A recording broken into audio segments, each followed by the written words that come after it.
Mes chers frères et sœurs en Christ à travers le monde, que Dieu vous bénisse abondamment et puissamment au nom de notre grand, superbement, infiniment, excellent, glorieux, magnificent Seigneur et Sauveur Christ Jésus qui est mort sur la croix il y a plus de 2000 ans sur le mont du Calvaire à Golgotha, qui a donné sa vie pour nous, dont le sang a coulé goutte par goutte pour nous purifier de tous nos péchés, qui nous a rachetés de la terrible colère à venir, dont les meurtrissures nous guérissent.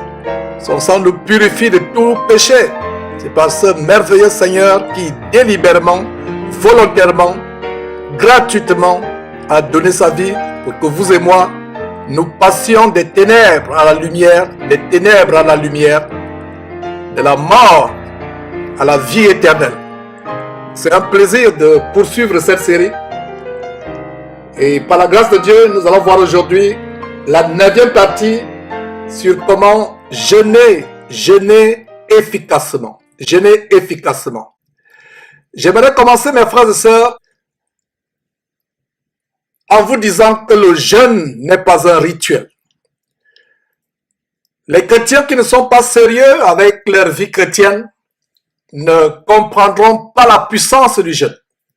Ceux qui sont véritablement sérieux avec leur vie chrétienne expérimentent à travers le jeûne la puissance de délivrance de Dieu dans leur vie, la délivrance de tout ce qui les retient encore captifs, comme les péchés ou d'autres choses, la maladie, tout ce qui les retient captifs. Donc si vous êtes sérieux avec votre vie chrétienne, vous allez expérimenter la puissance du jeûne. Le jeûne principalement, c'est une affliction. Vous vous privez de nourriture ou de boisson pendant quelques jours. Et si vous êtes dans un pays soi-disant riche, ou si vous avez grandi dans une famille où on ne rate jamais aucun des 3 repas quotidiens, vous ne pourrez jamais comprendre ce qu'une personne affamée peut ressentir. La Bible disait, dans la fin des temps, la charité d'un très grand nombre se refroidira. Nous devons avoir la charité, la compassion envers les frères.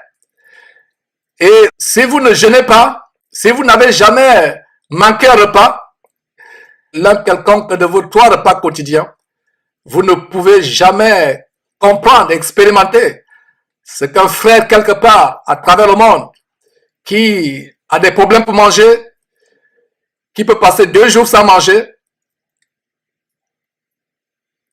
vous ne pouvez pas comprendre ce que ce frère ou cette sœur expérimente. Ou les enfants dans les régions du monde.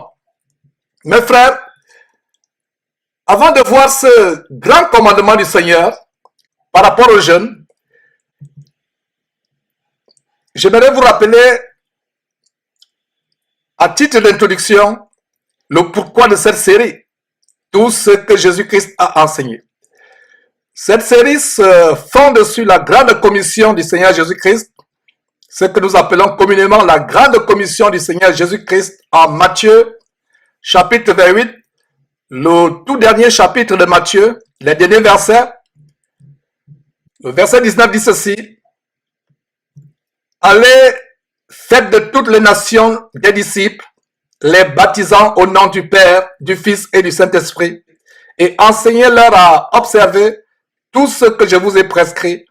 Et voici, je suis avec vous tous les jours, jusqu'à la fin du monde.